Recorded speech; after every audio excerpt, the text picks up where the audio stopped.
Rennes-Marseille, les amis. Présentation de l'affiche de la 26e journée du championnat de France de la Ligue 1 Uber Eats qui nous attend dimanche. Vous savez quoi? On sera sur place. Oui, avec les copains de Free Ligue 1, diffuseurs officiels. On sera sur place avec Aurore, avec Rio, avec Julien à partir de 19h30. C'est gratuit sur YouTube. Vous, comme d'habitude, armez-vous de votre téléphone.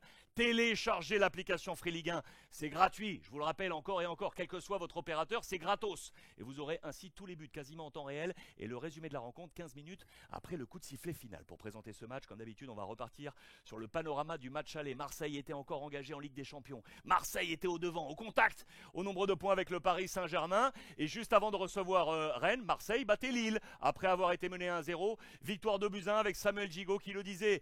Droit devant, 6e victoire en 7 rencontres de Ligue 1. Igor Tudor commençait à laisser échapper les sifflets qui avaient fait la succession, vous le savez, de Sampaoli. Droit devant parce que l'OM gardait le rythme avec le Paris Saint-Germain. PSG 19, Marseille 19. Au passage, les Rennais étaient 9e de ce championnat. Les enseignements à tirer de ce match face à Lille, notamment l'association entre le Turc Ünder et le Marocain Amin Harit. Pourquoi ?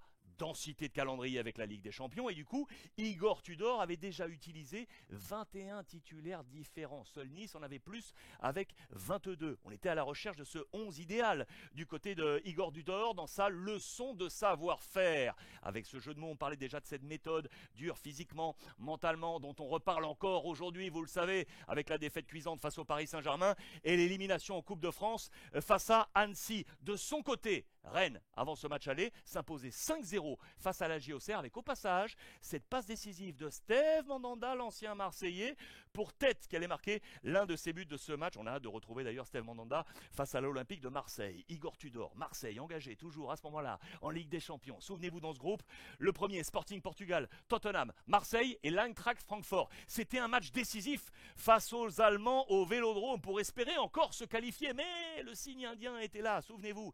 C'était la première au Vélodrome à domicile pour Igor Tudor en Ligue des Champions et les prédécesseurs s'étaient à chaque fois inclinés. Didier Deschamps, Elie Baup, José Anigo, André Villas-Boas. On pensait que Tudor allait pouvoir faire mieux. On comptait d'ailleurs sur Alexis Sanchez qu'on était allé chercher pour ça, pour cette expérience, pour essayer de passer, mais non, Marseille à bout de souffle. À la une de la Provence, les Marseillais s'inclinent face à Francfort, dernier de ce groupe dont ils seront, vous le savez, éliminés. Trop loin du compte pour l'Olympique de Marseille. Les premières distances déjà entre Payet et Igor Tudor et avec des notes très difficiles pour certains Marseillais qui d'ailleurs certains d'entre eux sont aujourd'hui partis. Voici quel était le 11 européen. Dans le rouge, Gerson notamment, Sanchez, Bailly, Rongier, Balerdi, Suarez.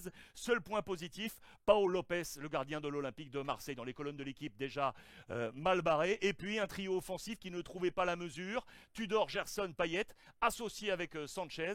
Cela n'avait pas marché. Le choix d'Igor Tudor n'était pas le bon. Et donc les premières frictions, c'est là que ça s'est passé. Les premiers moments un peu durs entre Payet et Tudor. Le contrat de méfiance, vous le voyez, c'était juste l'avant-match de ce match aller. On reparlait bien évidemment en focus de Steve Mandanda, la légende de l'Olympique de Marseille qui revenait au Vélodrome. Que s'était-il passé? Score final, match aller, un but partout les amis. Guendouzi était au centre de ce match, d'une surface à l'autre. Il avait marqué le but en faveur des Rennais, malheureusement contre son camp. C'était un but inscrit à la 25e minute. Égalisation de nouveau de sa part à la 52e minute. Les notes sont là, je vous les donne juste parce qu'il y avait un point fort, c'était notamment les deux latéraux. 3 sur 10 pour Klaus, 4 sur 10 seulement pour le père Tavares. Pourquoi? Parce que ça y est, les adversaires commençaient à comprendre le jeu de l'Olympique de Marseille. Le jeu d'Igor Tudor, c'était bloquer les pistons. Voilà pourquoi les pistons étaient un poil en deçà dans les colonnes de la Provence. On va voir d'ailleurs ce qui va se passer dans ce match retour, car depuis, Igor Tudor a trouvé quelques parades. Il est fidèle à son système. On le voit déjà encore dans les colonnes de la Provence. C'était vraiment juste après ce match, des parades à trouver, et notamment sur la lecture adverse. Les enseignements en prenant encore un peu plus de recul, il y avait des plus et des moins. Les moins, le symbole, c'est Dimitri Payet, qui donc depuis cette période, vous le savez, principalement un homme du banc. De l'autre côté, dans les plus, c'est le cœur vaillant, le capitaine Valentin Rongier. Que va-t-il se passer dans ce match retour? Nous serons sur place. Voici l'éclairage sur l'intégralité de cette 26e journée. Tous les matchs à suivre, bien évidemment, sur les plateformes Free Ligue 1 et sur votre téléphone. Marseille toujours deuxième, mais à 8 points du Paris Saint-Germain. Si un espoir reste encore, ça passe par une victoire du côté de Rennes, 5e à la bataille pour cette bataille européenne. Rennes-Marseille, donc l'affiche de cette 26e journée. J'ai hâte de vous retrouver. 19h30, Roison Park, dimanche.